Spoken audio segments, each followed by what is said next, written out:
masing-masing, YouTube Ais TV dan juga Ais TikTok.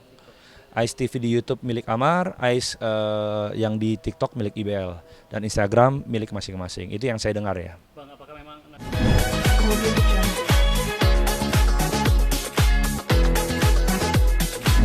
Amar masih punya Ais TV yang masih 4 juta lebih follower ya, subscriber. Artinya itu juga bisa di apabila pun Instagram Amar ini akan berubah username-nya nantinya pasti Amar keluar, Amar tinggal segampang membuat Instagram baru dan mendistribusikan informasi ini melalui user dari YouTube-nya yang Ais TV, tinggal diganti Amar Zoni, dia akan membuat konten dan lain sebagainya, sekaligus menginformasikan Instagram barunya. Pastinya pengikut setianya juga pasti akan langsung follow, sehingga menurut saya ini bukanlah sebuah hal yang besar ya. artinya Ais TV ini memang kepemilikan pribadi Amar atau berdua sama ini sebelumnya? Bagaimana? Ais TV yang saya dengar, yang saya tahu adalah milik Amar. Ais TikTok milik Ibel. Dan Instagram masing-masing milik masing-masing. Oke, yang milik TikTok yang milik Ibel apakah mau jadi milik Ibel pribadi sendiri? Yang saya dengar itu Ais saat itu terbagi dari 4, Amar Zoni, Iris Bella, akun Instagram masing-masing, YouTube Ais TV dan juga Ais TikTok. Ais TV di YouTube milik Amar, Ais yang di TikTok milik IBL, dan Instagram milik masing-masing. Itu yang saya dengar ya. Bang, apakah memang nantinya akan kemungkinan gitu untuk menjual akun YouTube juga, Bang, atau gimana? Nah itu terserah Amar. Ya karena pendistribusian informasi di saat zaman digital ini adalah sebuah power. Dan itu pastinya memiliki sebuah nilai dan value, apalagi terhadap media-media yang ingin mendistribusikan sebuah informasi. Pastinya akan ada banyak tawaran-tawaran kolaborasi dan lain sebagainya. Tapi namun demikian, saya sebagai teman, itu bukan hak saya untuk bicara.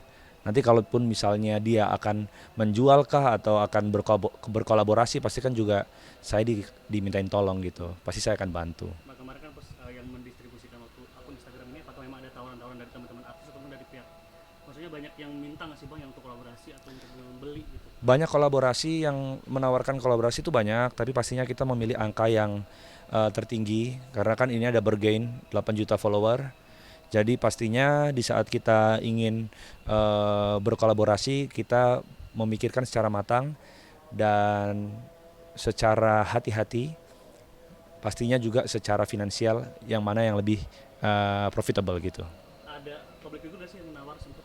Ada tapi saya nggak bisa sebut ya. Oke, nah berarti yang nyimpan uangnya sekarang Bang Kris atau seperti apa, Bang? Enggak. Uang ini kan sudah disertakan ke keluarganya. Sempat di saya waktu itu sebentar, tapi saya juga bilang sama Amar, sebaiknya uang dikelola oleh keluarganya. Dan menurut Adit kan juga uang itu juga sebagian besar, hampir semuanya juga sudah ditransfer ke rekening Amar yang bisa digunakan menurut kebutuhan Amar. Oke, Bang, mungkin ini kan kita pas sebelum ada kolaborasi Instagram ini sempat ada kabar bahwa kalau misalkan Bang Kris ini dititipkan uang oleh Amar. Nah, Iya, gimana? saat itu sempat untuk diputarkan di usaha jual beli mobil ya. Tapi saya kurang nyaman di saat Amar tidak ada di tempat gitu. Sehingga saya sendiri inisiatif bagaimana kalau duit ini kita transfer ke rekening Amar atau rekening lawyer ataupun keluarga. Dan dari hasil diskusi itu kami mencapai sebuah kesepakatan yang dimana saya kembalikan uangnya ke keluarga gitu. Bang, ini kan tadi sebelum juga dikatakan bahwa kalau misalkan nanti akan bisa jadi gitu dia membuka akun baru atau mungkin menginformasikan lewat YouTube-nya ada akun Amar yang baru. Nah, apakah memang sempat dikomunikasi kayak takutnya masyarakat sulit untuk akhirnya follow kembali gitu akun barunya Amar gitu karena 3 kali gitu, Bang?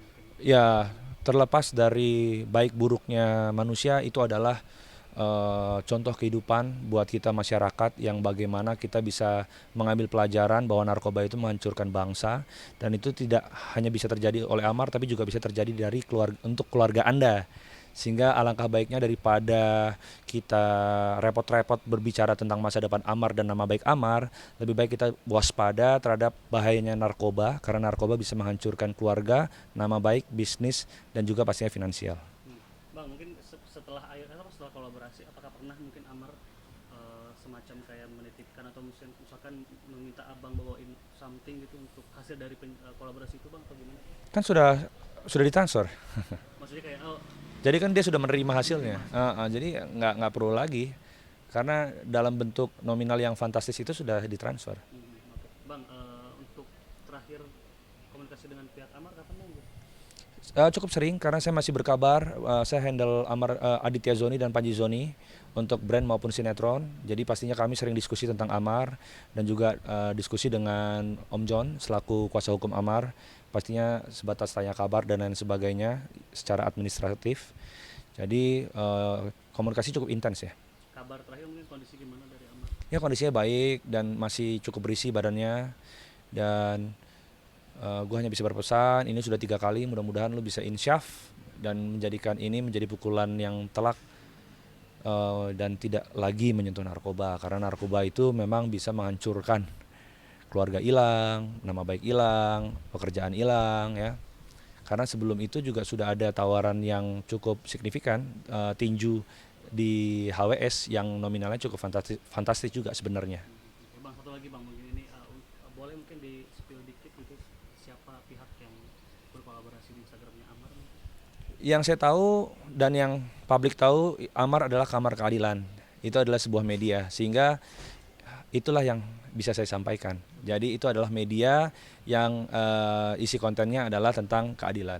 Nah itu aja. Karena kita punya etika untuk tidak menyebarluaskan siapa yang membeli. Itu adalah bagian dari etika kita jualan maupun kolaborasi. Sebenarnya ada yang khawatir gitu kayak itu takutnya DM pribadinya Amar jadinya terkuak gitu. Apa sempat diomongin soal hal itu?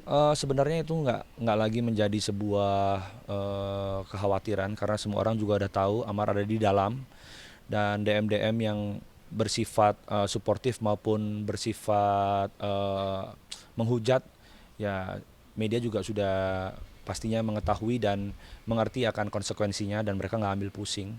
Yang mereka fokuskan adalah bagaimana konten-konten mereka itu edukatif dan bisa memberikan dampak ke masyarakat dan pastinya menguntungkan untuk pihak mereka maupun juga Amar. Oke, terima kasih banyak Bang Kris. Terima kasih.